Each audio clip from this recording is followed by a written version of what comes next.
upcoming elections. And so I invite you to come out this Saturday, 12 noon, here at this particular campus. You can register using the QR code that you see on the screen. You can bring a friend. We'll have some food. It'll be fun. But it's going to be very important in getting voters who have been on the sidelines back active and engaged in 2026. Again, welcome to Mississippi Boulevard Christian Church. And now we receive Willie Simon as he comes. Give him a rousing round of applause.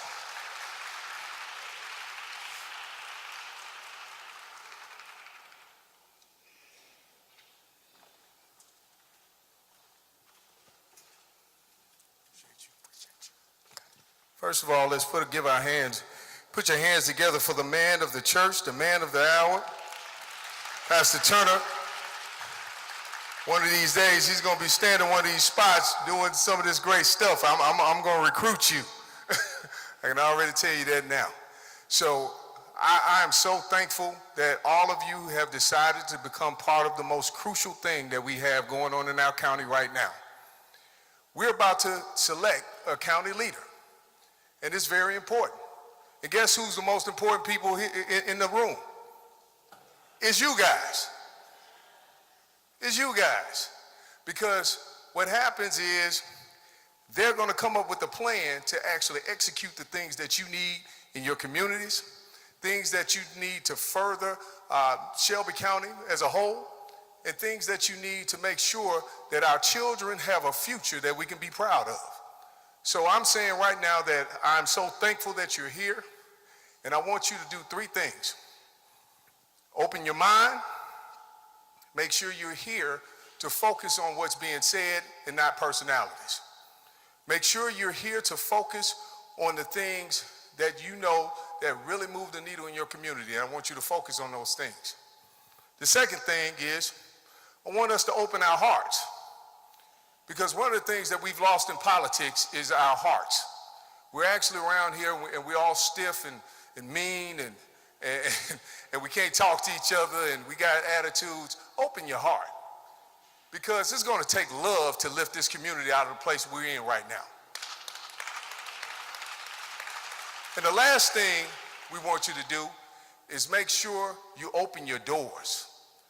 And when I say that, open your door to let others who are not in this room understand exactly how important voting is.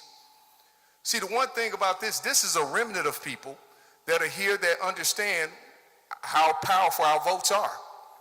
But if we look at the last few elections, what we see is that we have sort of like an empathy in voting right now. We had 600,000 people registered to vote in the last election and about 351,000 that decided to execute on that right. So that's a scary thought when you really think about it. So what we need to do is open our doors and the doors of our minds to go out and spread this message to let people know no matter who you vote for, vote. No matter who you support, vote. Because if you don't, somebody else will. And if you think not voting is a vote, it's absolutely a vote. And we saw that in our last election. So without further ado, I want to go ahead and introduce the moderator, who is a great man. I've been knowing him since our days, maybe I shouldn't say this, well, our days when we were telemarketers. We were telemarketers, and we were working at a place called MCI back in the day. And the unique thing about me and him, they figured that we like to talk a lot. And they actually, you know how when you call and get people on hold? They had me and him do some kind of show where he was doing the current events, I was doing the sports, and we had a young lady named Darylyn Poindexter. She was doing the weather. And it was interesting. They had us do it for a while, then they said, y'all talking too much and we ain't getting no sales, so you get back on this phone and go make some sales. But, but nevertheless, Michael Adrian is he is a jewel to this community. Michael Adrian Davis is one of Memphis' most recognizable voices and a cultural force whose influence spans radio, entertainment, and community empowerment. As a prominent DJ and celebrated radio host, he has spent decades shaping the sound of the city, uplifting local talent, amplifying community issues, and keeping Memphis connected through music, conversation, and truth. Known for his authenticity, sharp insight, and unwavering commitment to the people, Davis embodies the spirit of Memphis, bold, soulful, and unapologetically real. Today, he brings the same energy and leadership to our forum as moderator, guiding the conversation with the passion and purpose that have made him a trusted voice across the Mid-South. Now, without further ado, I want to introduce to some and present to others, Michael Adrian Davis.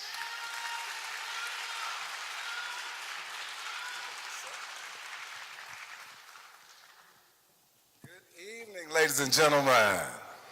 Man, I am so excited. I would like now to actually bring the candidates up. Willie, is that what we're going to do? So if you guys can all just come on up now. And let's give them a hand as they come and take the stage.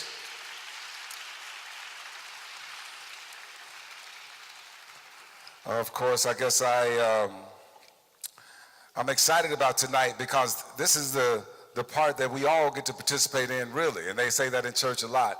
But because of the responsibility that we have as voters, we have to do our due diligence. And even if we have a candidate that is already kind of in our purview that we are rooting for, after the primary, only one continues on. So this is the Super Bowl right here. And so I encourage you guys, and of course, because they have a servant heart and a heart to lead, if they don't get the aspiration of this run for mayoral candidate, maybe they'll come somewhere else in our city to be of service, and you will already know their hearts, and you will already know their platforms, and you will know a lot of things about them. So I encourage you guys to listen up real closely, all right? Good evening, Shelby County. We are gathered in this sanctuary of Mississippi Boulevard, a place that understands that service is a sovereign duty. Tonight, we aren't just here for a political rally. We are here for a job interview. The person who wins this seat will manage a $1.6 million budget. Billion. Look, they know that. They said that quick, didn't they? We could get one house with what I said. A $1.6 billion budget, oversee 6,000 employees, and most critically, decide the fate of our justice system and our children's future. Candidates, looking at the people in these pews, they don't want to hear your slogans. They want to hear your solutions. My job is to be the voice of the voter. If you dodge a question, I'm going to call you out. If you go over time, we're going to let you know. So let's show Shelby County what leadership looks like on tonight. And they had an announcement. If somebody lost a wad of $20 bills wrapped in a rubber band, go to that back door back there because somebody turned in your rubber band. With that being said and the smiles on your faces, let's go to work, y'all. Each candidate right now is going to have 2 minutes to give their elevator pitch, or 2 minutes to be able to not just tell us the slogans, but to tell us why. Why you and why right now. So we're going to start on that end way down there, and you can begin to give us, and let me preface this again. For those who may have come who has not decided anybody that they're going to vote for, and even those who may already have somebody that they are favoring, with an open mind, you may say something that could convince them. So I'm giving you 1 minute to look out into this audience and tell them why you and why now.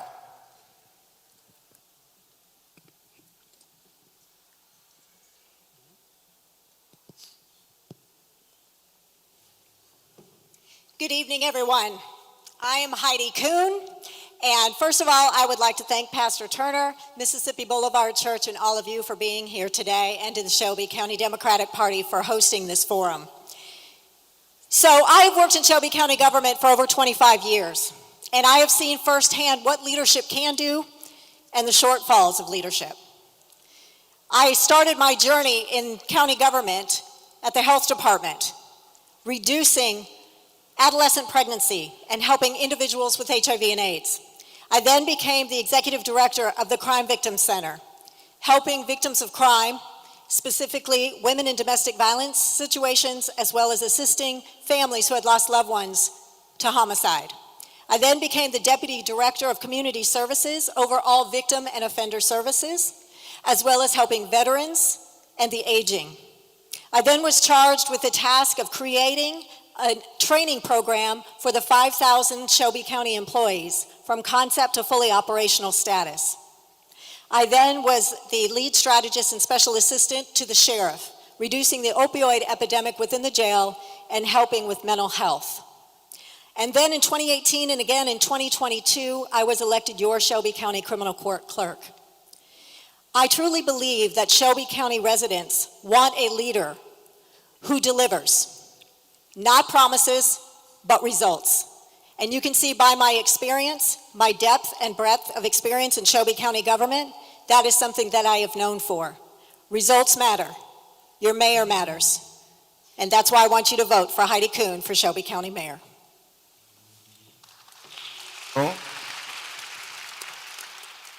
Good evening. My name is Melvin Burgess. I am a proud Shelby Countyan. I'm a former Shelby County Commissioner, Budget Chair 2 years. I am currently your assessor of property. Now, let's get this straight. I am not the reason that your house no go up. I'm just the assessor. The county commissioner sets the tax rate and not your assessor. Proud Shelby County and 2 girls. My wife is out in the audience. Thank you for being here.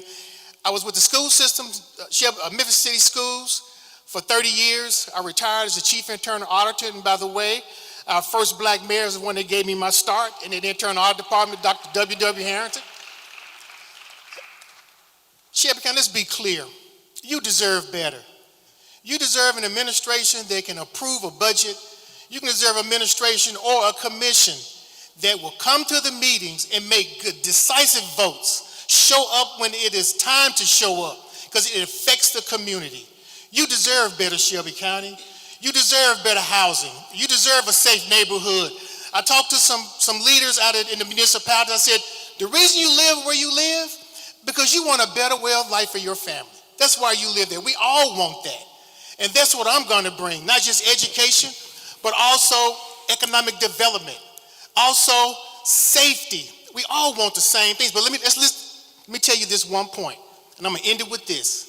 Some of us today, we're going to all say the same things, Dr. Harrington, but until we figure out how to create black wealth in this county, we will not get ahead. That will make strong families. That will make good jobs. That will bring safe schools, all of the above. We can't leave out those neighborhoods that are in Memphis. Memphis is on life support. New Chicago, Klondike, all on life support. We know where they need help, but let's be real about it. Jobs, good paying jobs need to come here. Good paying jobs, not just regular jobs. And my job would be as your mayor to try to bring companies here to get our kids prepared, because you know what? Our kids that are graduating are not coming back. Thank you. Thank you so much.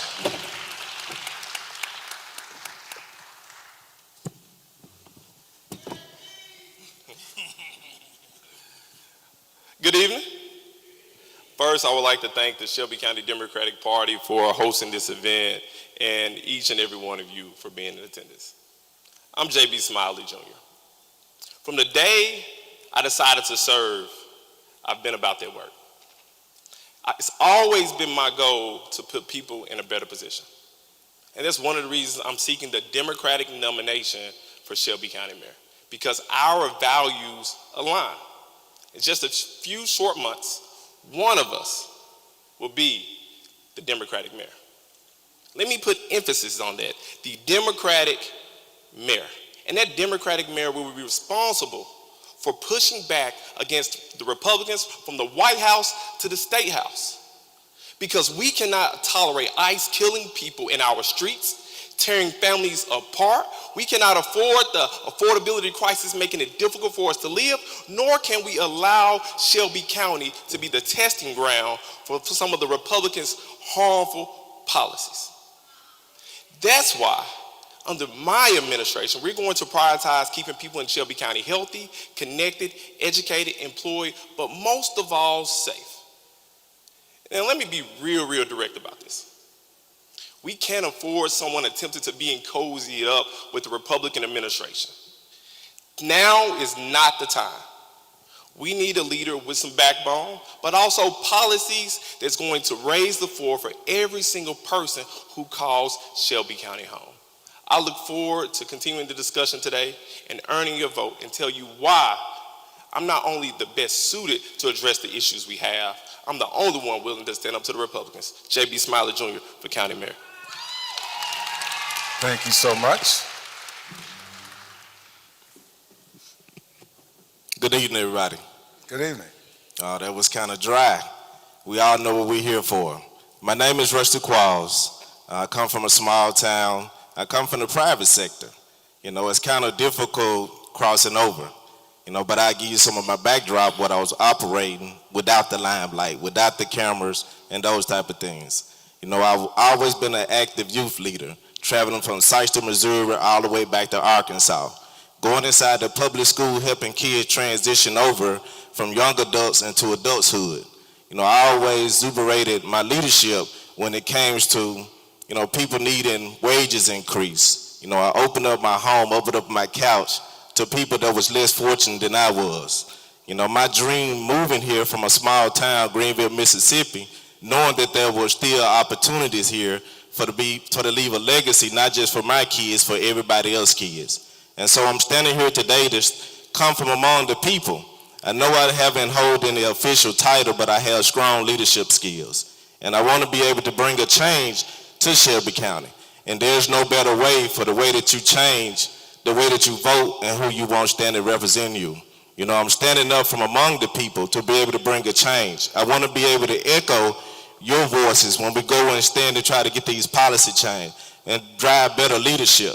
So again, I'm Rusty Qualls. If you're looking for a change, vote for a change. So very much.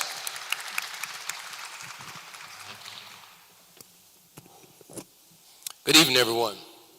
I also want to thank the Democratic Party for having us tonight, as well as Mississippi Boulevard. This is very personal for me. This is my home church, and my daughters were baptized right here in the sanctuary, so it's a special place for me. But again, my name is Mikhail Lowry. I'm a husband. I'm a father. I've been at FedEx for 25 years. And I tell you all, I got my start loading and unloading boxes in the transportation industry. And I've risen to be an executive in that business. And quite frankly, I'm not running for county mayor because I need a job. I'm running for the next generation. I'm running because I want my daughters to grow up in a community they can feel safe, protected, as well as stay here and raise a family on their own. Tonight, you're going to hear a lot of things about what people say, what they will do. Well, let me tell you what I've done.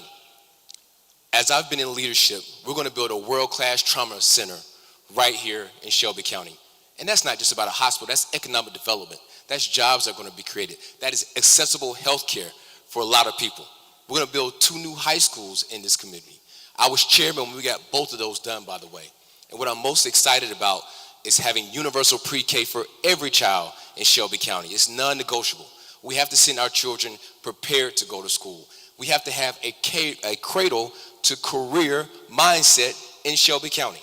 And you got to have a leader that's making sure that we're getting the resources that we need from the state that's going to help us compete regionally at the end of the day. So that's why I'm running for county mayor, because I know we can be stronger as a county. It's about who you hire. It's not about who you elect. Who you hire for this job matters. You know, Adrian, you said the county mayor is going to be responsible for a $1.6 billion budget. You said it was 6,000 employees. By the way, it's 4,000 retirees as well. When you think about that, you wouldn't hire somebody from this job that's never managed a budget a day in their life. You wouldn't hire somebody from this job that's never managed an employee a day in their life. This is not on-the-job training. There's too many things critical in our pathway to get this job right, and I look forward to having your vote. Thank you so much.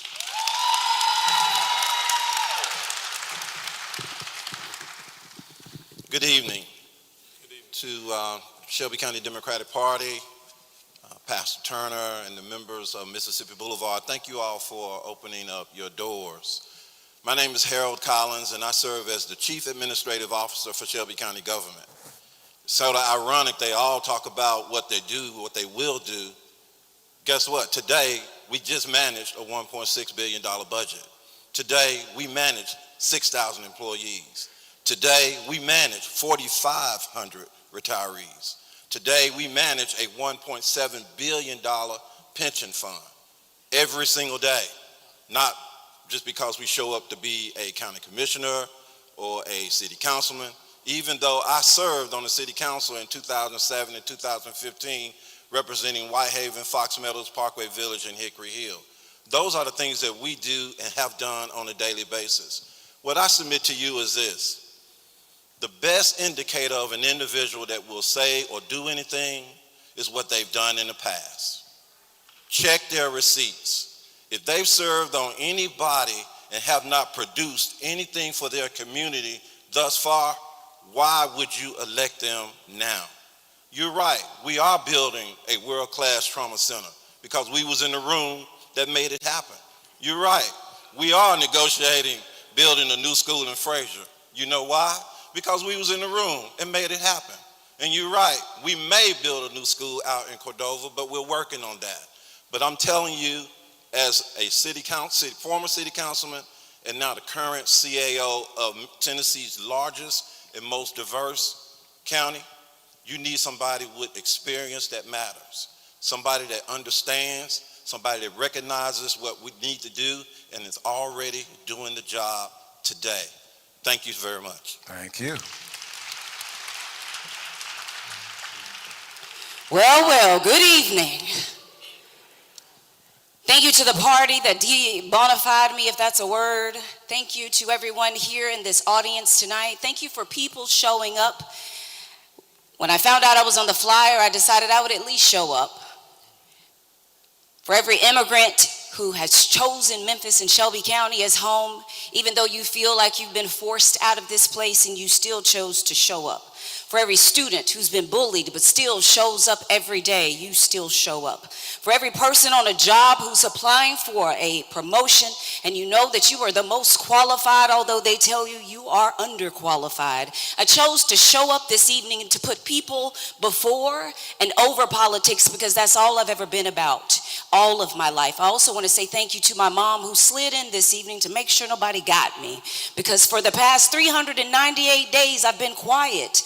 But it's time to have a conversation about transparency in governance, about an executive in office who's done this work before, whether you liked me or not. I have the backbone and the courage to make the decisions that are necessary for this county, and I will still say that next is now. As I said, as former superintendent of Memphis Shelby County Schools, I told you that every decision that we make now determines what happens next for more than 100,000 students and their families. I share with you this evening that an executive in that office who has managed a $1.8 billion budget has made the tough decisions that has had you talking about me for the past 395 days, although I only served 295 days. And so I submit to you that you are tired, and I will share with you that I am tired. So I don't have a politically baked speech for you because I have not run for office, but I have done this work for the past 20 years, putting students first, putting people first, and listening to people from porches and barbershops to schools and boardrooms. And as a matter of fact, it is important to be able to get to the table with people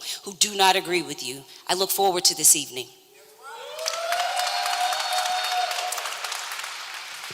You have heard from each of our candidates, and all responses should be, of course, directed to the audience.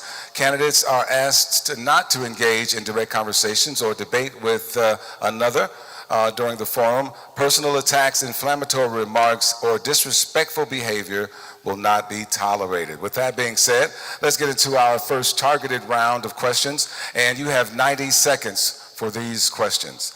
Our first question is going to go to our tenured guest on the stage. That is, the same question goes to Mr. Melvin Burgess and for Mr. Harold Collins. If you guys can grab the microphones and have them all ready. The question is, between the two of you, you have more than 40 years of service in local government leadership. You've seen the crime rates rise and the populations decline during your time in office.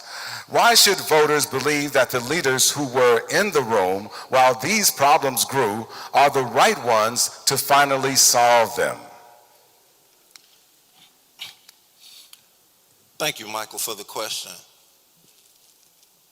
You know, sometimes in a room, while we may have, well, I'll speak for Harold, while Harold may have had the years of service, it's only been about 6 years that Harold has been in a room to make decisions. When I served as the district attorney, special assistant to the DA, my responsibility was to ensure that we took care of those children who did not attend school on a regular basis, and we did that well by providing them mentors.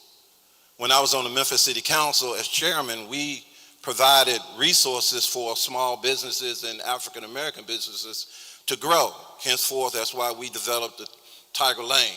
That's why we took care of the guest house at Graceland. That's why we made sure that the Marina Cove in Hickory Hill got torn down, and Dr. Spencer and the New Directions community were able to build their facility. And so when we get in these rooms and make decisions, we have to be strategic and pinpoint about them. Doing the rifle shot is very well, particularly when you represent the community I represented in Whitehaven, Fox Meadows, Parkway Village, and Hickory Hill.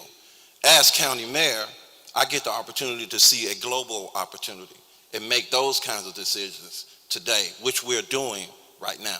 Thank you so very much. Thank you for that question. Of course, all my life, I retired as the chief internal auditor for the school system, right?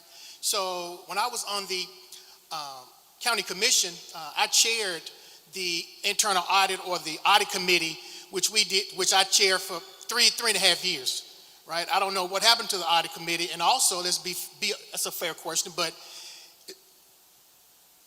Reginald Milton, who was with me on the county commission, those grant programs came up under Reginald Milton, right? So we didn't have the issues because we had internal audit practices in place. Well, we know what has happened, right? But maybe that could have been caught with some accountability, because we know some people don't like to be held accountable for.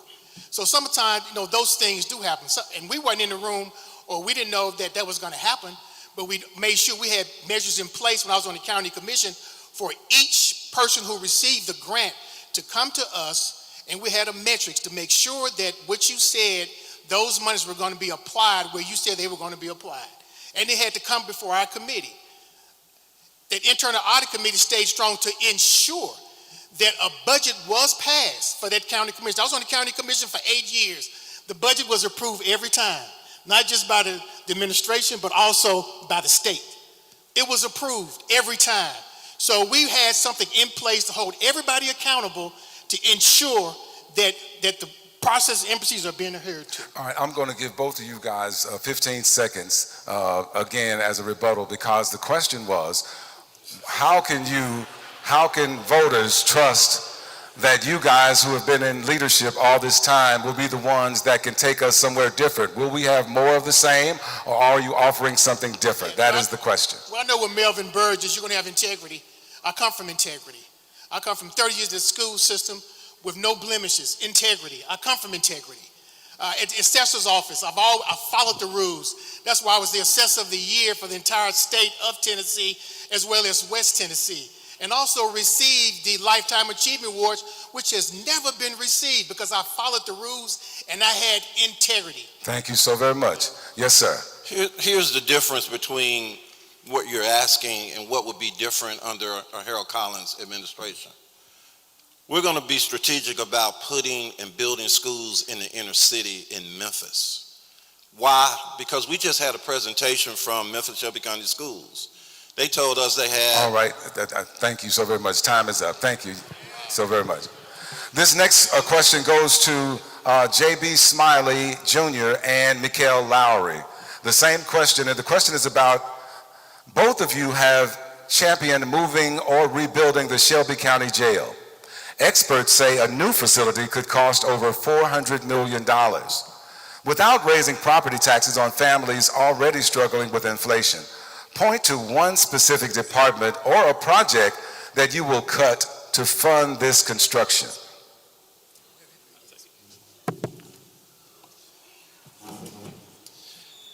How much time do I have? 90 seconds? 90 seconds. All right, okay, just trying to make sure I'm right. I think that's the problem with this question, because it doesn't act like, or it assumes that people of Shelby County can do without. My position is that people of Shelby County need much more. We shouldn't be talking about what we're cutting. We should be talking about how do we increase revenue. My plan is to get people in their houses so we can increase the tax base, but also find ways that we can support small businesses. And that way, they'll be able to scale and create more revenue for our community. All right. The issues with the jail is just that not just you need a new jail, it's the processes there as well. We have a processing issue. It's not just about a building. That's why I put forth legislation to get 2 of our courts back from the states so we can have people moving through that process differently, that we don't have hundreds of people waiting in the holding cell. Don't get it twisted. It's our responsibility. We want safety for the people who live there. We want safety for the people who work there as well. And we can't have people in inhumane conditions. Because if you treat people inhumanely, how do you think they're going to react when they come out? We have to lean in to rehabilitation programs as well to give people a second chance, those who want a second chance. If you don't, we'll have places for you. But we got to create an environment and a culture that hires people that have been justice involved. You can't just take a look and just push that to the wayside at all. Listen, we want a cradle to career culture. If we don't shape up, we'll have a cradle to prison culture. Those are all learned behaviors at the end of the day. It's personal for me. We have to make sure we have the right educational system in our backgrounds while leading into pre-K as well, have our children prepared. I'm the only person on this stage that has children in our school system. Every decision that is made affects my daughters today. So when we talk about a jail, it's not about cutting programs before you come back and say what programs would you cut. Okay. It's about leaning into how do we make those processes better and then looking at what we can do creatively. Yes, I think we should move the jail from downtown. We shouldn't have a jail downtown, quite frankly. All right, time is up. Thank you so very much. If you guys, you have the right to applause for your candidate. Let's just make sure that we keep moving. This is for you, Mr. Rusty Qualls. The question is, you are running as a non-politician outsider. While that is refreshing to many, the county mayor must navigate a complex relationship with the county commission and the state legislature in Nashville. Who is the first person you would appoint to your cabinet to ensure that you don't get eaten alive by the political machinery on day one?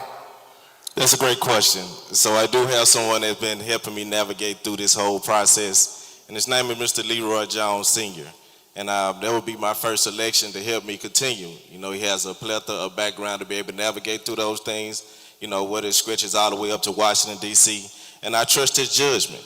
You know, he exuberated excellent leadership throughout the whole process, and he was benign on a lot of things to help navigate me to get me before everybody today.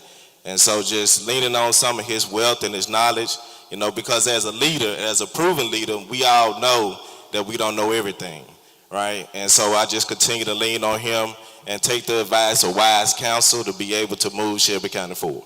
Thank you so very much. This next question is for Dr. Fagans. The question is, Dr. Fagans, you are currently, of course, suing the school board, an entity that the mayor is responsible for funding, for nearly $500,000. The question is, if you become the mayor, you are the chief executive of the entire, or the entity that you are suing.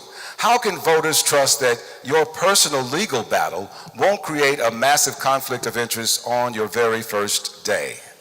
Great question, and I'm glad you asked it before the audience. And so, 2 things. One, the Shelby County government is the funding body for Memphis Shelby County schools, as well as the other school districts that exist. 2, accountability, we should never run for. 3, due process is due to everybody in this room that has a job. And so if you on your job are wronged, or you believe you are wronged, you follow the respective process. This is not about revenge. There are other ways for me to get revenge. I could go live in Dubai or something and just fall off the face of the earth. This is about what is due to an individual who served and has a contract. And that is what you would owe any employee: fairness, justice, and a process and let the outcome be determined by what is supposed to be determined by, not by individuals and their individual motives. So the community understands that. As they have kept showing up since day one, they continue to show up to this day.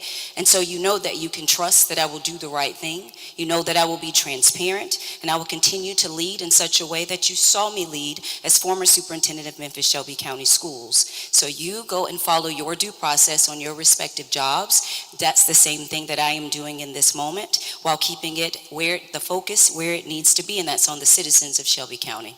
Thank you so very much.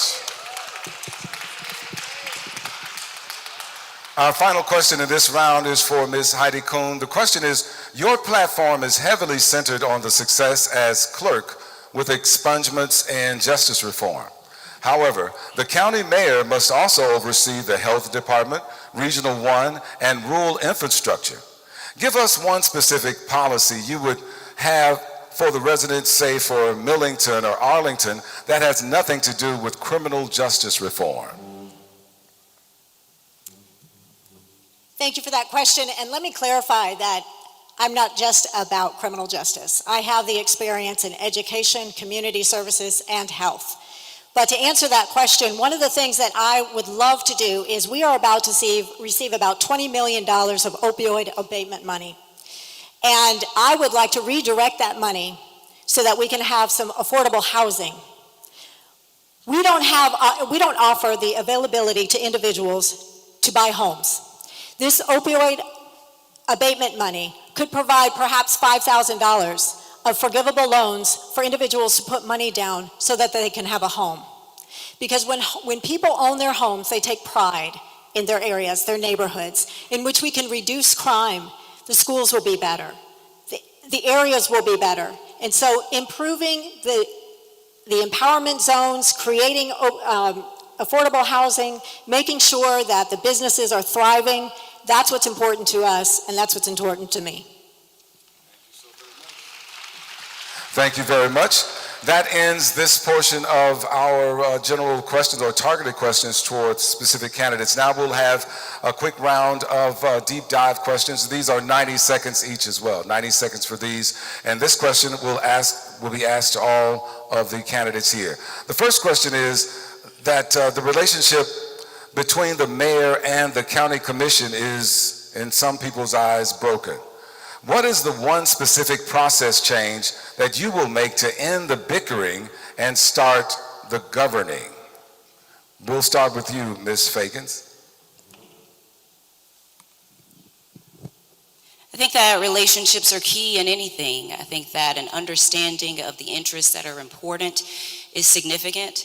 I believe that the background of individuals that occupy these respective seats are important as well, to understand where everyone is coming from and starting from. I think that a cadence of conversations is important, and keeping that, but most important, just maintaining honesty.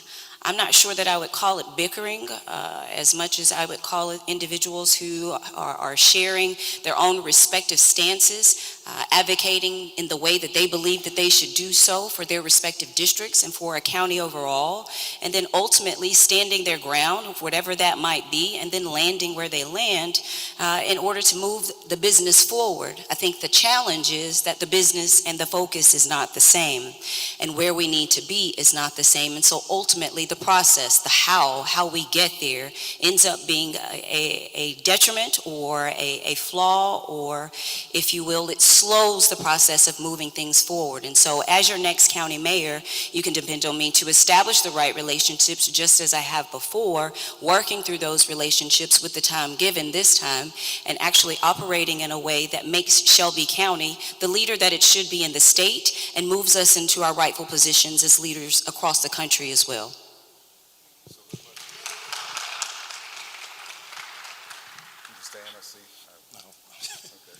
I think it's about trust. When the county mayor and his team are before the county commission and they're presenting the information for major decisions, it's about trusting the information that's being received. Many times as these county commissioners get there, they have their own preconceived ideas. They have what they believe to be the best way for them to do what The professionals who do it every day do it. And so sometimes it does become a back and forth. And that's when you need real good negotiations. And you need someone that understands how those negotiations should flow. And you need someone that understands that when the negotiations are clear and understandable, people get what they want. Many times, these conversations are done outside of the commission chambers. They're done in personal offices and one-on-one visits, on the telephone, over dinner, so that we can get these understandings in place. That's why you need a county mayor that understands these roles. That's why you need a county mayor that understands how to get along. That's why you need a county mayor that understands the rules and processes of communicating good, timely, and informed information so that the county commission can make good decisions. All right. Just to clarify, you know what, I'll leave that alone. All right, next, if you guys could pull the microphones out and have them already out, that'd be great. The job of the county mayor, I call it the chief relationship officer, because you have to build relationships, and with that comes relationships create partnerships. I'm the only person on this stage that's going to have built-in relationships with that body, because we're not talking about there's going to be 8 to 9 new county commissioners next year. 8 to 9. That body's going to have a sea change. So imagine hiring somebody for county mayor that doesn't understand county government, with 8 to 9 new county commissioners, with generational development on the horizon. You're talking about setting us back, putting us behind the 8 ball. I'm going to have relationships with the 4 or 5 that are returning. I was chair of that board. I served as budget chair as well as economic development as well. I sit in the seat currently. I know what the county commissioners need to have the information on timely as well as how it's presented and not to be surprised by anything. So it's the job of the county mayor to build those relationships as well as the county commission with the state and otherwise. It's the chief relationship officer.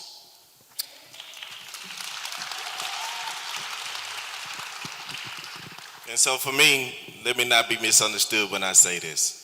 I was talking to ABC 24 News, and of course, similar questions sort of came up. And my reply was, it's not about me, it's not about them, it's about the people that we're willing to serve. And it should be the first form of communication. How do we resolve some of these issues that we're facing from the people?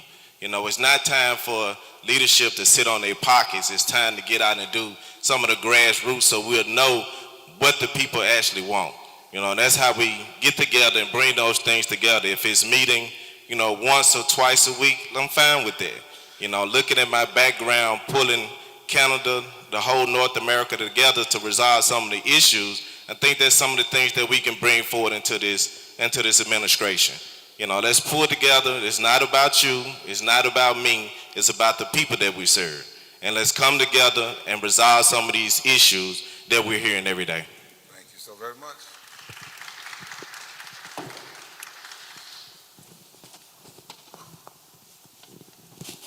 I think the problem is we have a general distrust of people. When I moved back to Memphis in 2017, I decided to serve the city of Memphis. It was really, really difficult. But after being elected to the Memphis City Council in 2019 and taking office in 2020, I did something that most people should do. Take the time to go out to eat or have general conversations with people who may not agree with you. I was very deliberate in meeting with every member of the Memphis City Council. We didn't talk about what was on the agenda. We just talked about what mattered to them. Their pain points, their families, their dogs, what they watched on TV. Because at the end of that conversation, you humanized them. You didn't see the politician, you saw the person. And when you're able to do that, you're able to build strong relationships. And that's why, after only serving on the Memphis City Council 1 year, I had the votes to become chairman after 2 years. But out of respect for my more seasoned elected officials, I declined that role. But in 2024, I became the chairman of the Memphis City Council, a unanimous vote by both Democrats and Republicans. They didn't question my convictions. What they knew more than anything, they knew I cared about people and trying to figure out how we can improve as a community. That's how you do it. Thank you so much. Yes, sir. When I chaired the county commission, One thing I do know is you have to work the aisles, both Democrats as far as, and also Republicans, right? So one thing I do know, and also with the state, it all goes together. Now remember, as you being the Shelby County mayor, you're the mayor also, or you are the general support for those municipalities.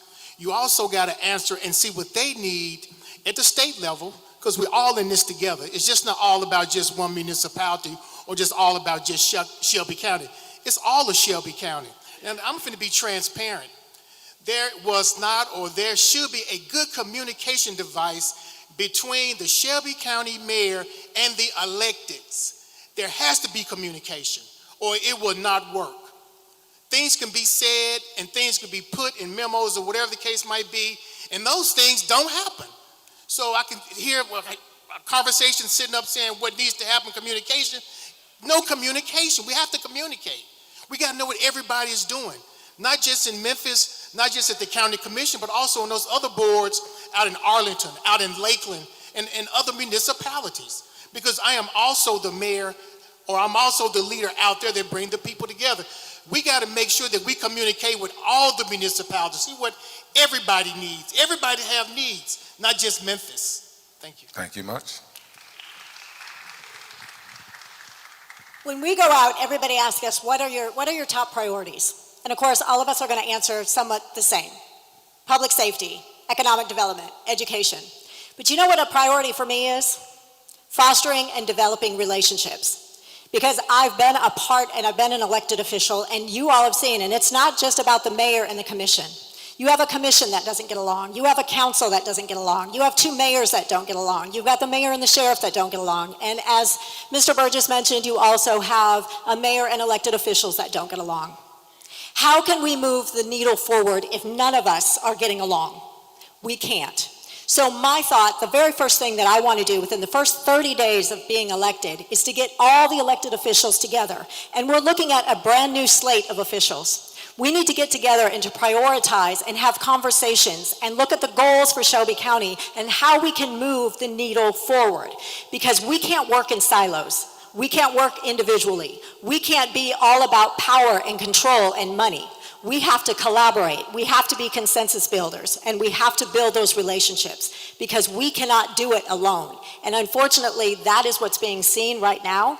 And as a collective elected officials, we have got to help Shelby County, and that can only benefit the community. Thank you so very much. It is 7:20. We have 10 minutes remaining, so we'll have one final question, and then we'll allow the candidates to have a 2-minute closing speech for you guys. We're moving. Okay, we're good. All right. Thank you so much. We'll just keep. I have 2 questions left. Here we are. The first question is for everybody, and I'll start this question with you, Mr. Lowry, and then we'll just go that way and then walk back this way. The question is, Shelby County is often described as a tale of 2 counties, the booming suburbs and the struggling urban core. Within the first year, what is one specific project that will bring a suburban Republican and an urban Democrat together for the common good of this county? Education, again, universal pre-K, does so much for our community. It sends our babies prepared to go to school, but it also puts money in the pockets back of our parents. Because now they don't have to spend money on a daycare option. They have a free option, and now they have time to work more as well. So we can all rally around that. But also we can all rally around making sure that we have more mental health resources in our schools. Having conflict resolution in our schools as early as elementary school. Again, this is personal for me. I mean, I talk about my 3 daughters all the time, but I also talk about my daughter Mila, who has autism, and how we spent time going to about 7 or 8 different schools until we could find the right fit. And I know people. Imagine for parents who don't. Imagine parents who aren't blessed the way we are. You gotta go whatever school they're assigned to. Maybe that school has resources, maybe it doesn't. But we pass children on from grade to grade to grade. And the reason we gotta care about that, because there comes responsibility of you and I, taxpayers. Because if they're underhoused, that's our responsibility. If they're underemployed, that's our responsibility. Or even worse, they end up in our juvenile justice system. And that's our responsibility as well. So we got to rally around our children. We got to rally around the culture. that's going to lift the entire county together, because that prepares the next generation for jobs, and that's something we all need. Mr. Burgess. Thank you for that. Let's be honest. This city divides when you cross Highland going east. And you can see the difference in the characteristics of this city. I understand the universal pre-K, but that's not all of it.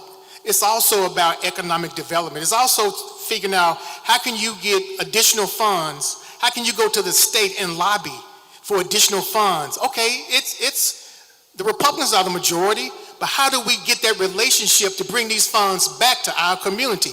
But the number one thing is this. The number two thing is this. Until we as a county figure out how to be like Atlanta, as we always say here, in creating wealth with minorities, people of color, we're going to always find ourselves in this pattern. Pre-K, universal K, I get all of that, but a lot of our students are not prepared. Like I work with students with STEM jobs. The new dean of University of Memphis, Dr. Coley, the first black dean of engineering, where I had a STEM summit out at University of Memphis. Some of the things he told me why kids won't make it, because there's not a two-parent home. We suffer in math, not enough math teachers. It's a lot.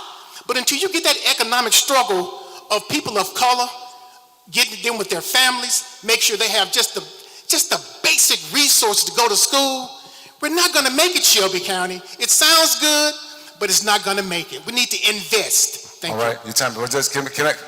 So the answer was that you would bring a Republican and a Democrat together around all issues where we can make it together, okay, where we can work together. Okay, all right. Same question for you, Dr. Fagan. If you need me to repeat the question, I will. Sure. All right. The question was, Memphis has been a tale of two cities. Yes. Right. Okay.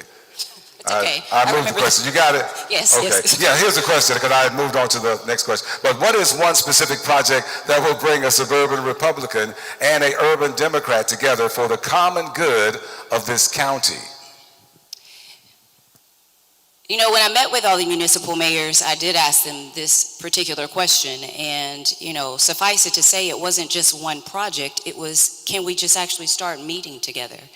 You know, can we have a conversation? So as the connector that this county needs, that would be me. And so as your next Shelby County mayor, I believe having the conversations with the municipal mayors is the first step. I think the conversation then becomes creating the table as Shelby County mayor for all of those mayors, for the suburban areas to come together. We hash out the problems, we create solutions, and then we become the enterprising force to go to Nashville together, to go to DC together with one Shelby agenda. And I did ask them, and we all agreed, that Memphis has to accelerate faster than any other space. They all agreed. So it is not at the expense of, but it is in agreement that Memphis has to accelerate faster, but we can all represent and reflect the nuanced needs of each respective suburban area or area in general, while going together for the collective of Shelby County citizens. All right, thank you so very much. Yes, Mr. Collins. It is bringing what I consider to be the superintendent council to the table. So every other 6 months or so, we meet with all of the municipality superintendents.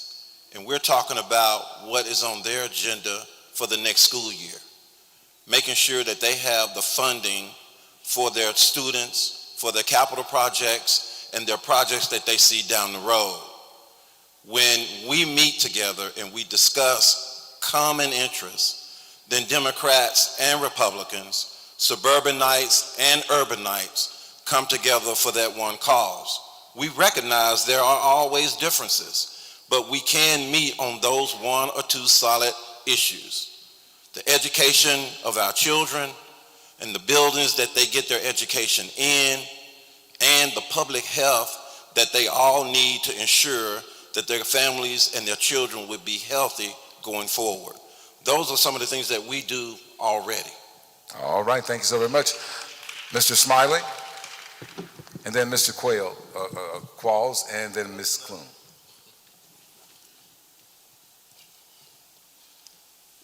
So my mom grew up in the Fowling housing projects in South Memphis, 38126. It's the poorest zip code in the state of Tennessee. And the question for people who live in those type of conditions is about how can we address the wealth gap in our communities. That should be a pressing question for each and every person who calls this community home. For me, the best way to address the wealth gap is to create more first-time homeowners. And I think everyone, no matter what zip code you live in, what community you live in, whether you're in Arlington or Memphis, can galvanize behind how to put people in a better position. That's why my administration will prioritize housing. We're going to partner the Shelby County Land Bank with several agencies, including the Memphis Metropolitan Land Banking Authority, and also use local contractors to renovate these homes and put people into houses. And that way, we can have generational wealth for each and every person who calls their home. But in addition to that, we're going to adopt best practices from Millington to Bartlett to make sure no matter where you're serving, no matter what government you're in, you have everything you need to be successful. That's what my county will look like. Thank you so much. All right, to better answer the question that was given, I think we all can agree on, no matter where your foot lays at in Shelby County, that crime is always an issue. When I talk to the young people that I open up to come in my home, sometimes they have illegal weapons inside of their backpacks. And so talking to them, trying to get them to understand that each bullet inside that gun can carry up to almost 5 years. And listening to them, they say they are afraid and they want to be able to protect themselves. And so I think there's a unilateral across all Shelby County. And so I think when I first moved here, we moved to Whitehaven area. And one of me and my wife biggest pet peeve, because we had 5 kids at the time, is we wanted them to be safe. So we buckled down as a family and we pulled together to be able to put our kids in a better situation. Did it fully protect them? No, because crime is everywhere. And I think that we all can agree on that we need to be more proactive than reactive. If we would have been more proactive when it came to the safety task force, then we wouldn't have some of those issues that we have in the target community. And so it's about being proactive when it comes to crime, educating our kids, letting them know the stiffness of the law that they may be facing if they're caught with some of these illegal drugs and firearms. And so we have to be more proactive than reactive. Thank you so very much. Ms. Coleman. This may be a tale of two cities, but I believe that Shelby County has one heart, and we all want the same thing. We want to elevate one another. And so I want to go back to development, affordable housing, because we all want to be able to own a home. And when we look at the other municipalities, one of the things that we want to work with is to open up the sewers to allow that economic development, which currently isn't being done, but I know it's being having those conversations currently. But we want to look at those empowerment zones. And what does an empowerment zone mean? Well, it means that individuals can have opportunities for affordable housing. We are investing in neighborhoods that have small businesses. We are making sure that minority-owned businesses and female-owned businesses are getting the money and the loans that they need so that they can live better as well. We as a community can only lift each other up if we are all doing well. We don't want to just be Memphis-centric. The Shelby County Mayor is the leader of Shelby County. That means all municipalities, and we need to grow in all areas. And so it would be my administration that would push forward for these empowerment zones all over Shelby County, because when one rises, we all rise. Thank you so very much. Dr. Fagans, this question is for you, and these are more quicker rounds, so we'll say 60 seconds for these, 60 seconds. The question is, so many of our youth that get an education here in the city of Memphis tend to leave and go other places. And again, nobody on this stage is currently the mayor, so we don't expect you to have a 10-point agenda or plan, but what would you do and in what areas would you try to improve that we would keep the talent here in the city of Memphis that constantly leaves to other progressive cities? So in speaking with students, of course, not just here, but anywhere, they're bored. They don't have anything to do. So that's one. That's what we would share.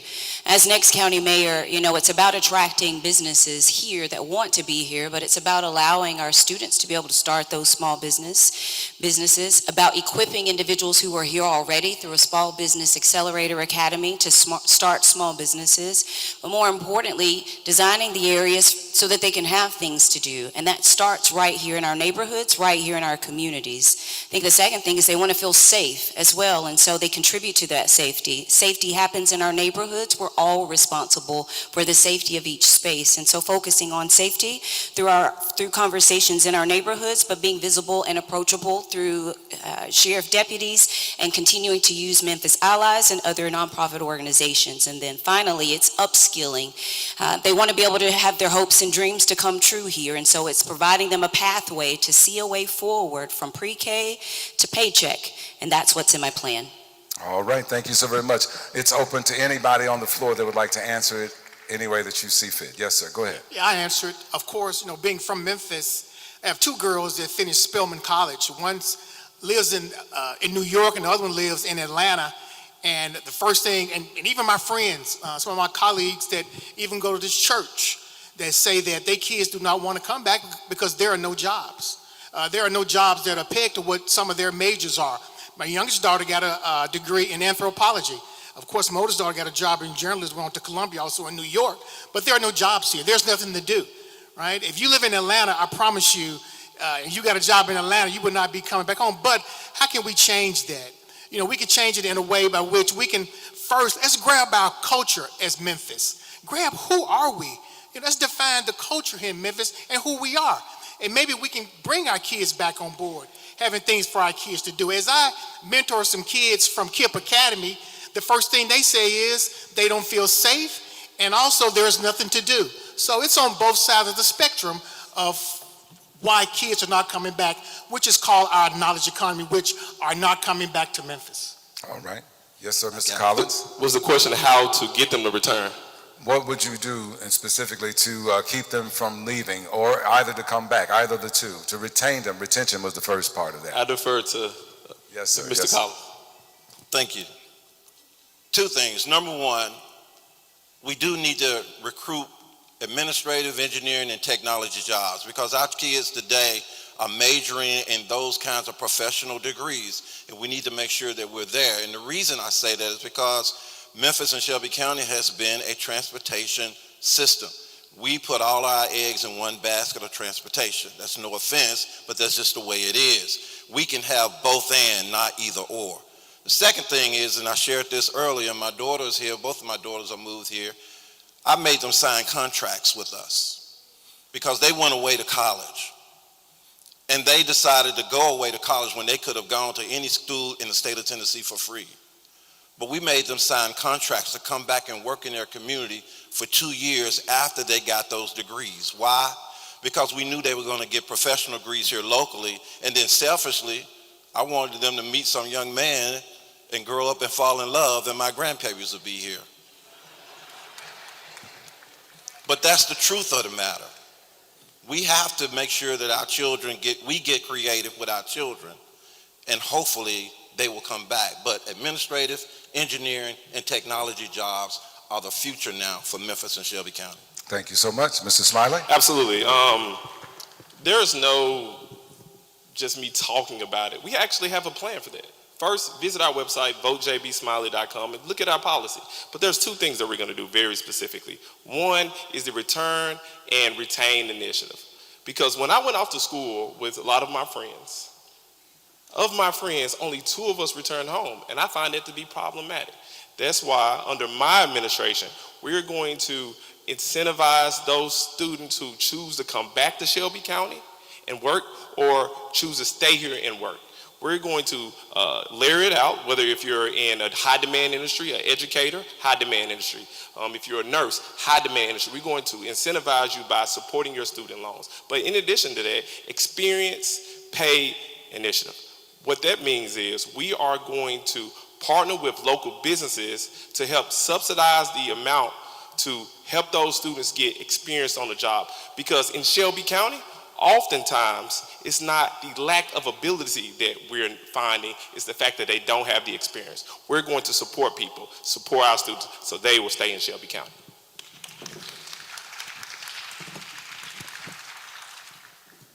I think we all understand that we have to create a community and a culture where there's opportunity. That's why people leave. And we have to really lean into our businesses to make sure they're not only working to incentivize people to come back, but leaning to internships as well. But that doesn't just start with people that have graduated. It starts in our high schools. We got to start by having, again, a pipeline for career. Everybody going to college. Everybody's not moving away for a career, but everybody can have a place to work. And we got to start that in high school. Specifically, we need to lean into those that are 16 to 24 years old. It's a specific demographic that we're looking for, because statistics show that that demographic is committing a lot of petty crimes in our community. So we can't just think about people who are no longer here. I get it. Go someplace else, because the grass ain't always greener. But what we can also do is lean into our high schools right now, and so you can start having a career. You can start working for Shelby County as early as 18 years old.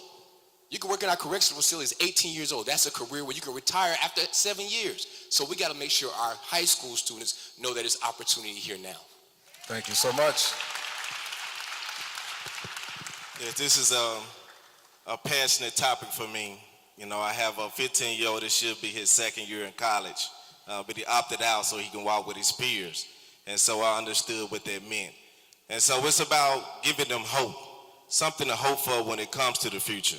You know, I worked in logistics for almost 12 years, and seeing our kids coming out of high school straight into what we call a logistic-based area, which is most of what Shelby County is.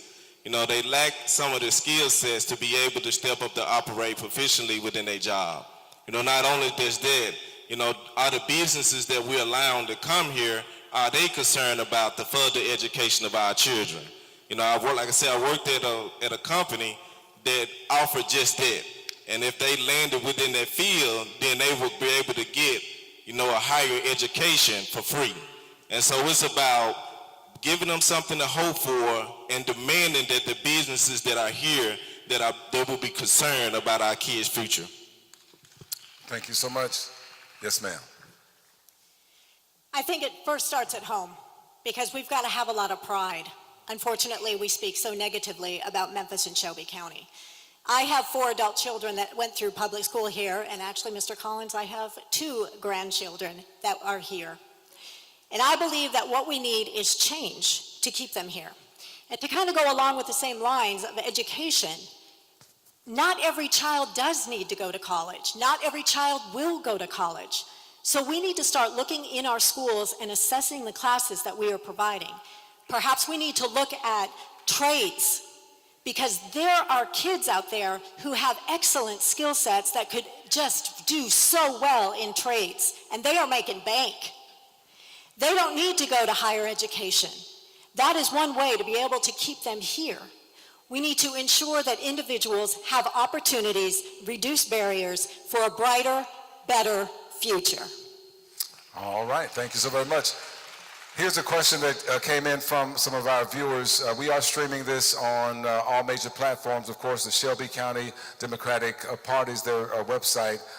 They are streaming this on that as well, and many other platforms. The question is, and I'll have to take my glasses off to see it, it's about managing county operations. Managing county operations is one of the most significant responsibilities of the Shelby County Mayor.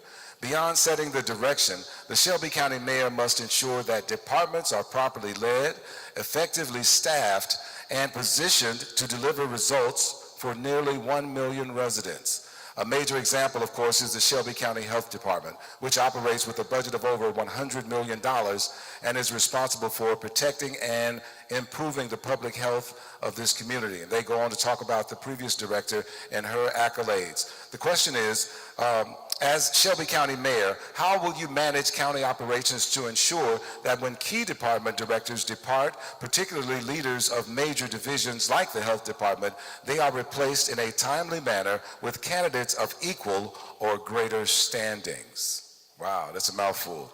And you don't have to take it, but you can if you'd like to take that question. Anybody would like to address that? Let's just let them, we'll know when it's over. I'll know, I'll stop them. All right, 60 seconds. I'm sorry. Yes. All right. So again, who you hire matters. That's why I brought up my role right now as an executive at FedEx.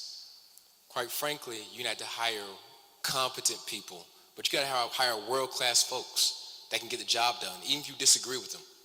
Not because they're your friend, not because you got a relationship with them, because it's business at the end of the day. Government is business at the end of the day. And you have to hire people not only that are world class, because I expect them to be taken away from someplace else. That's how you hire great folks. But I'll also ensure that we have competent deputies in place as well. We have to look at talent from across our county and even from some folks who may be outside of that as well. Because we want what's best for Shelby County. We got to hire the right people with a world-class talent, and I'll make sure I'm doing that. I think I'm one of the only people that have done that on this stage that's not in government, and I'll do it every day as Shelby County Mayor.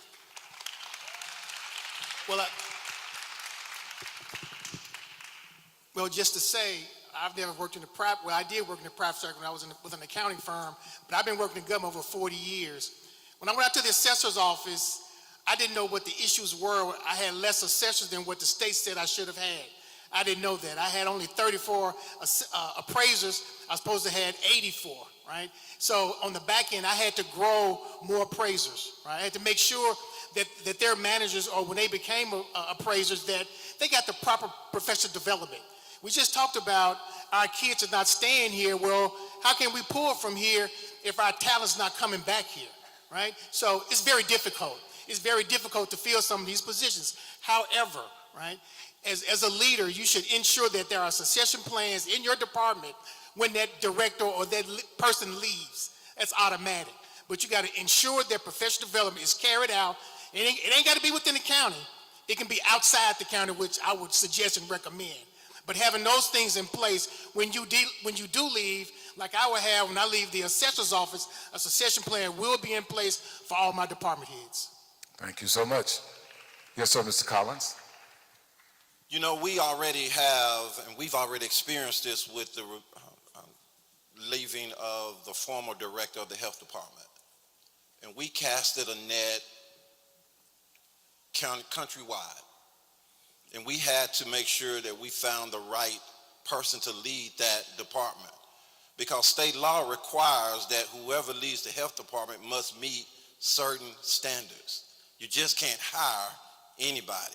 Doesn't necessarily have to be a medical doctor, but they have to have certain standards. And that's what we've done. We never hire because we know a person or we believe that person is going to be our friend. We hire the most qualified candidate. And in every division of Shelby County government, there is a succession plan. You can see that now. It is already in place. So when I am the county mayor in a few months, then we have the opportunity to pick and select those persons who are already coming up, or we go outside of the county to find the right person that will lead these divisions that give services to our citizens. Thank you so much. Personnel, anybody else want to, yes ma'am, Ms. I'll chime in on it. So yes, sir. So it's about qualifications, but it's also about core values. It's one thing that always stuck with me when I worked in leadership was, can we get past the resume? You know, do they have the core values of the people? Are they going to elevate our community together? Are they going to share your best practices and moving Shelby County forward? So we have to get past the resume and have us to land on what best suited for the people. You know, it's all about the people. It's not about me or about them. It's about, are we going to move this thing forward for Shelby County? Ms. Kuhn, yes. Oh, I'm sorry, JB. Well, hey, Mr. Smiley, let's let Ms. Kuhn go first, and then you'll wrap it up.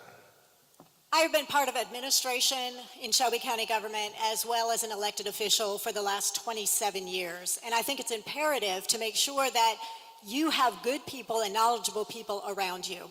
The county mayor or even the leader can't know everything about everything. You lean heavily on those experts. And so it is important, and it's something I have done continually, is to make sure that good people, experienced people, are in the positions, because they are the ones that are going to make you look good. You can't make all of the decisions. You have to lean in and listen to the experts, and surrounding yourself with a good administration is so incredibly important. I do my best to be brief, but what you can't do is you just can't fire people without a plan. We've seen how that worked out. But in addition to that, you either coach people up or you coach people out. But we have to make sure that the people, not just the person in charge, but the deputy directors, make sure we're cross-training so they have the skills necessary to step up if called upon. We have to put our community in a better position. We cannot afford to make rash decisions when every single decision is so important to people who call this community home.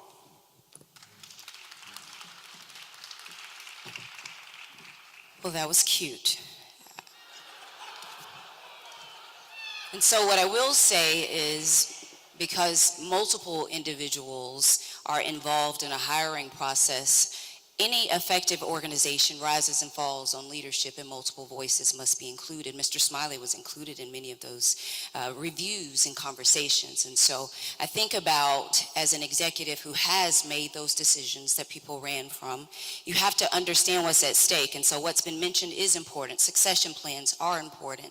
Training the right people is important so that you don't have to look so far. But it is okay to cast the net broad and wide to find new people that have new ideas, who've seen different spaces and places and faces, and they're able to bring something new here that rises to the level of excellence that we deserve to see across all of Shelby County government.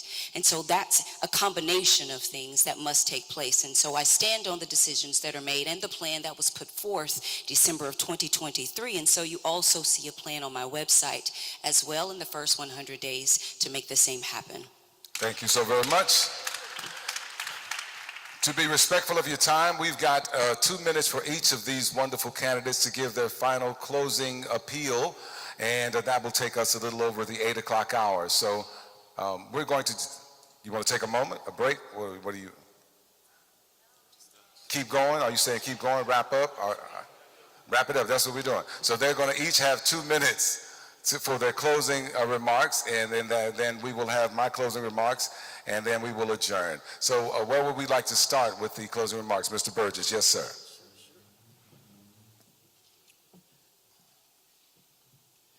As a Shelby Countyan and as a native Memphian, I'm going to ask you all the question today. Whatever happened, Memphian Shelby Countans, when we elected our first black mayor? What happened to the Maxine Smiths? What happened to the Jesse Turners? What happened to the Walter Baileys? What happened to those leaders who led us in this county, who led us during the civil rights era? And they were the minority. As Shelby Countyans, you deserve better. I can do better. We deserve a knowledge economy that can go to colleges and come back. But in providing that training, we got to make sure that they are equipped. So if they are not equipped, the families have to be equipped, right?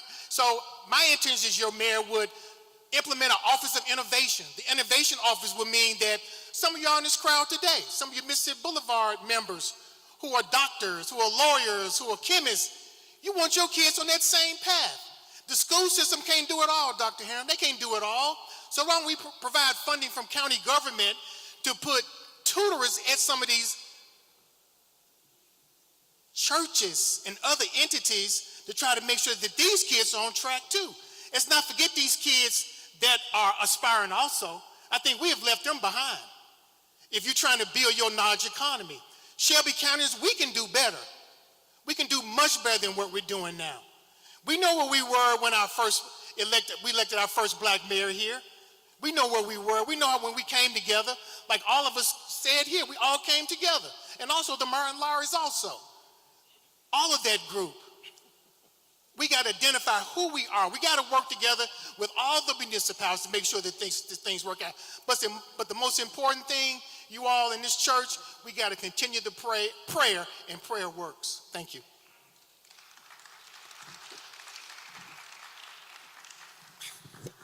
I think everybody wants to go last, so I'll go now. First of all, let me thank the Shelby County Democratic Party for hosting us tonight. Give yourselves a hand for that.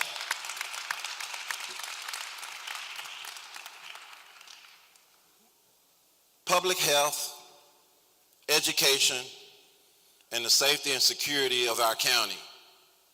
Those are, by law, the pillars and responsibility of the county. And I submit to you that this administration and Harold Collins has done that. You ask why? Because we're building a brand new Regional 1 that now serves 4,000 people a year. We'll be able to serve 14,000 plus people a year. Education, we're building a new school in Fraser and soon to build a new school in East Memphis. We're taking care of our children. Why?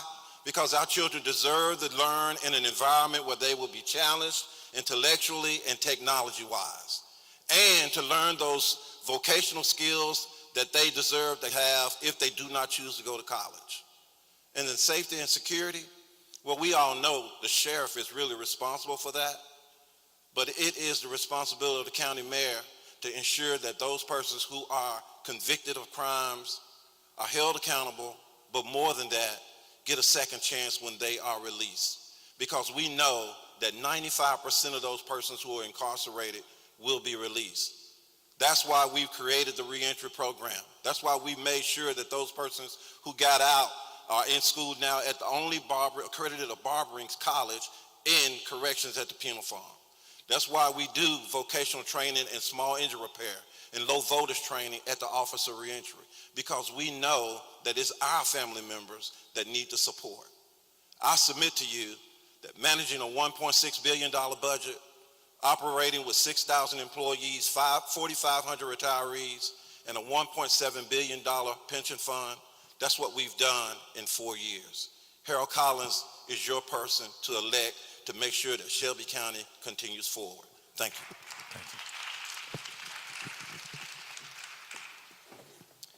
Again, thank you all, Democratic Party, for being here, and voters, thank you for being engaged tonight.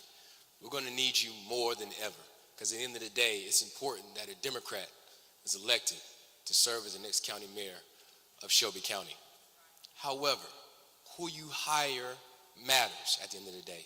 Don't think about who you elect. You're hiring someone to do day-to-day work for you. Again, I got my start loading and unloading boxes. Risen to be executive in this business. I'm proud of those accomplishments. I'm also proud when I was chairman of the Memphis Housing Authority Board as well. I've worked in housing. I'm proud of those developments. Now, all of us up here talked about things we're going to do, but how many people tell you about lessons they've learned or mistakes they've made? So let me tell you one. When I was chairman of the Memphis Housing Authority Board, when we were rebuilding South City, College Park, University Place, what used to be Foot Homes, Dixie Homes, Claiborne Homes, a lot of good generational lives and culture was developed there. But what we had to do is we had to give people vouchers to go live someplace else while we were rebuilding. What we did is, now imagine, all your life, you lived somewhere. If something was broke, somebody came to fix it. When you took out trash, you maybe just threw it in the dumpster, whatever it may be. You never had to cut grass a day in your life. Then all of a sudden, somebody said, here go this voucher. Go stay in this house. By the way, that toilet's fixed. You got to do something about that. By the way, trash pickup is on a Friday. Oh, and by the way, somebody got to cut this grass out here. What we should have done is given people classes to learn what it's like to live in a home, to know what it's like to take care of a home. We like to think common sense is common. It's not. You got to meet people where they are. That's a life lesson I learned from being responsible for that organization. I'll take those life lessons that I learned into Shelby County every day. Again, I ask you to go to my website, LowryFor901.com. Who we hire matters. Generational development is on the line. Our culture is on the line, our next generation on the line, and I'm asking you to vote for me as your next county mayor. Thank you.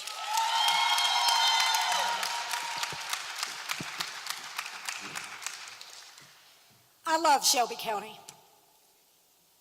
And I believe in Shelby Countyans. We have heart, we have grit, we have resilience. I am not running to manage a decline. I am running so that we can elevate and have a brighter future. I feel that Shelby County has given me a second chance. I got remarried here. I had children here. They went through the school system. I have had 2 grandbabies here. It's important to me to see Shelby County succeed. You know, often you may have heard me say in regard to expungements that just because you have a past doesn't mean you can't have a future. And I believe that for Shelby County. We have a past.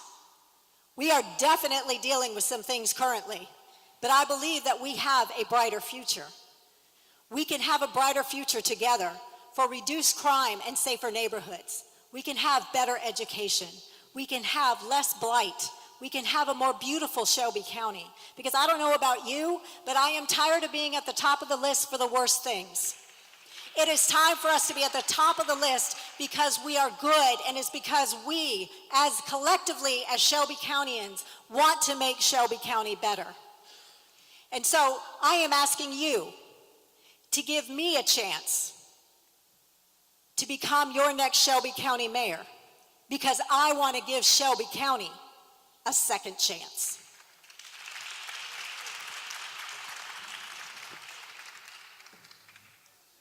I'd like to tell everybody, thank you for coming out. I appreciate the church for allowing this space to be able to have this debate. What a forum. I appreciate the Democratic Party, Mr. Willie, for, putting me on the roster. But I'd be remiss if I don't, give my wife some honor. That's my backbone. She always pushed me. And everybody share their story, and everybody is different, so I share mine. I moved to Shelby County roughly almost 20-some years ago, and hopefully my backbone don't get me for saying this, but I'm gonna say it anyway. We moved here with $125 in our pocket and a dream. We moved to Whitehaven. I worked 2-3 jobs just so she can stay home and raise our kids. And as we progress up in Shelby County, I found that there's still hope. And I'm looking to be your next county mayor so I can extend some of that hope to people who may share some of those similar stories or background to mine. And even if they don't, just so they'll have something that would guide them to do better, because they are the future. And I know we talk a lot about the kids, but what about, the young adults that's already standing and trying to make those transitions to do better? We have to be able to reach those and touch those individuals. It's a testament of the effort that's before you, because I'm standing here with multiple elected officials. No official title, it's all administration. For those that are curious, I did receive my administration degree when I was 17.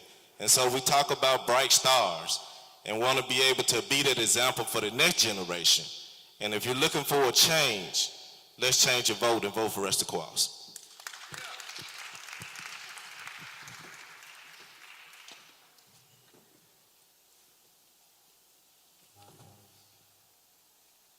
Many of you know the ordeal that I went through in 2025. On June 2nd, I lost my father. He had a saying that holds true to me, and I carry with me every single day. He said, never forget the bridge that brought you over. The older I became, I wondered what he was talking about, but when I decided to move back home, it became abundantly clear to me. He was telling me, don't forget the people. He was concerned about the young kids that used to be on the outside playing curveball. He was concerned about the folks who would walk to the corner store. He was concerned about each and every person who called this community home. But I'm also concerned not only about those folks, I'm also concerned about the current state of government. There are some folks right about who you hire matters. Just look at the current budget. This budget has received a deficiency letter for the past 3 years, and this is the first time that this county government has had its budget rejected. We are not going in the right direction. We need something absolutely different. If I can be very direct, we need a paradigm shift. But look at what's happening in Washington and on the state level. Our community is being subjected to some of the worst policies. We have the National Guard here. We spend $226 million a year, but no one on this stage but me decided to stand up and fight for the Democrats. I've been talking about pushing back against ICE from the very beginning.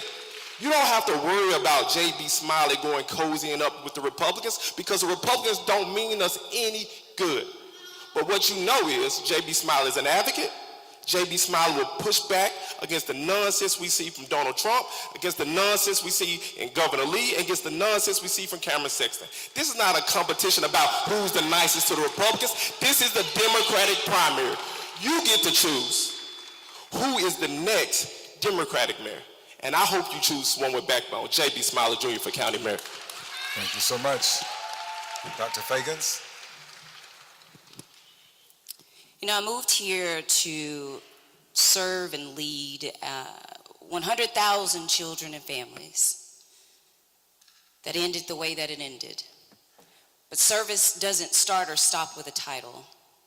I watched my mom and dad start with nothing in public housing in Alabama, hanging clothes on the line in the back.